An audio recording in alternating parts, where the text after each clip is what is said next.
So in my opinion, the past few years of video games have not exactly been the most crazy from an overall perspective. Of course, there were some very important releases, some of which reinvented their respective franchise or were genre defining. In 2021, there was Metroid Dread, the 2D Metroid game that Nintendo needed for generations, It Takes Two, 2021's Game of the Year, which was a very successful modern spin on a two-player narrative, the long-awaited Shin Megami Tensei 5, a sequel that went above and beyond to deliver a challenging JRPG for the hardcore fan. And in 2022, there was Elden Ring, 2022's Game of the Year, and one of the highest rated games of all time, a game that is extremely impactful and went above and beyond in everything that makes a Souls-like fantastic, and to this day has a lot of players playing, discussing, and figuring out new things about it. God of War Ragnarok, the sequel to a game that helped define the PS4, and is considered to have some of the best writing in a game, absolutely flourishing with its sales. Despite that, these 2 years were not exactly very strong, at least in my opinion. It wasn't overall so exciting for me. However, the first half of 2023 has completely flipped the switch where we are getting banger after banger after banger, with a sprinkle of disappointments. Let's discuss it. Like and subscribe for more like this. Now let me mention this before I begin. I won't talk about literally everything, but I will fit in as much big news as possible. As far as big releases, we had the release of Persona 4 Golden and Persona 3 Portable on modern platforms. The Persona 3 Portable port seemed to be a little shaky, but playable regardless. Then, the year kicked off with a disaster. Forspoken, the laughingstock of 2023 video games. When this game was revealed for the first time years ago, it looked pretty cool. As trailers dropped, people began to notice some problems with the games. And then it worsened. The game costing $70 didn't help. And then the game came out and yeah, it was a disaster. It just didn't sell well, the reviews were not great from both critics and players. And the writing in this game is just... why? Obviously not every game needs to be a God of War or Red Dead Redemption with writing, but even then, there are boundaries. Not to mention that the game has been criticized for very repetitive missions. But that's not too bad, because in that same week of release we had Dead Space Remake. That's right, the iconic survival horror returns, and people absolutely loved it. The game was well optimized, held its ground in popularity for a while, and recaptured the charm of the original game, appealing to veteran fans and new players alike. Congratulations to the studio. You know though, that wasn't much of a shock. You know what was though? Hi-Fi Rush. High risk and high reward is what describes Hi-Fi Rush. The developers wanted to make a game that was a lot different to their other works, and pitching the idea took a lot of courage. However, at the Xbox showcase, they fully revealed their new title they were working on, and released it on the same day, fully completed, and it worked. What guts it takes to do something like that.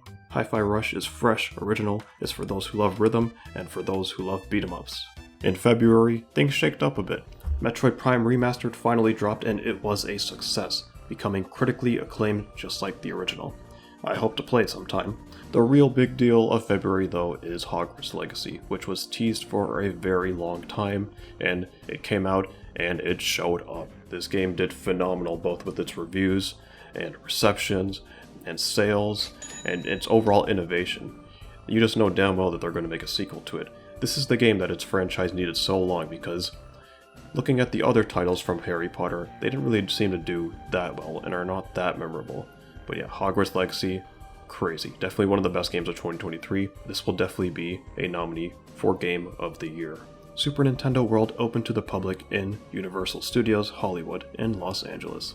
Aside from that, the Sony vs. Microsoft court case truly began in the case of acquiring Activision Blizzard. Now, this is a big deal. I won't go too much in detail about this, but knowing that things really start to get heated from here on out for what might be one of the craziest events in video game history is a big deal. March began with Wolong Fallen Dynasty, another Souls-like game people really loved. I'm seeing on Steam that the game seems to have issues regarding technical performance. At the same time, as far as the game is concerned, people do seem to like it. Nothing crazy, but great nonetheless. The game being on Game Pass day one definitely helped its presence, and the game sold over 1 million copies. The game that really got things going though was the long-awaited Resident Evil 4 remake. One of the most critically acclaimed games of all time and one of the most iconic survival horrors finally gets its remake. This is one of those games where even though you don't want to get too cocky, you just can't help but feel that the game is going to be an absolute banger. And it was!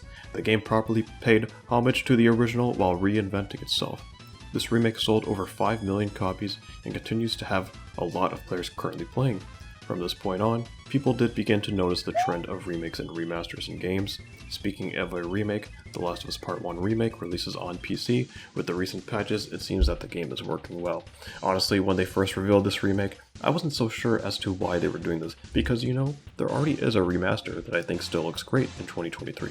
But people liked it, so there is that. I hope to play this game soon because I must be missing out. I do love a good narrative. 2 news pieces here. Nintendo officially closed the Nintendo eShop for the 3DS and Wii U, which means if you want those older games, you will need to shop for physical copies if they exist. The other piece of news that is extremely disappointing is E3 2023 being cancelled altogether, making everyone, me sadly included, feel that E3 may be done for good, and alternatives may arise. I'll talk about what those alternatives ended up being in the next part. But who am I kidding? We can all agree that the best release of March was Peppa Pig World Adventure. I am not sure what that was about, but forget that. That will conclude the first part. Let me know what your thoughts are on January, February, and March in 2023 regarding video games. And let me know what news really struck you or what your favorite game releases have been in these 3 months or any month after. And let me know what games that have yet to be released this year are your most anticipated. That's all for now. I will see you in the next part.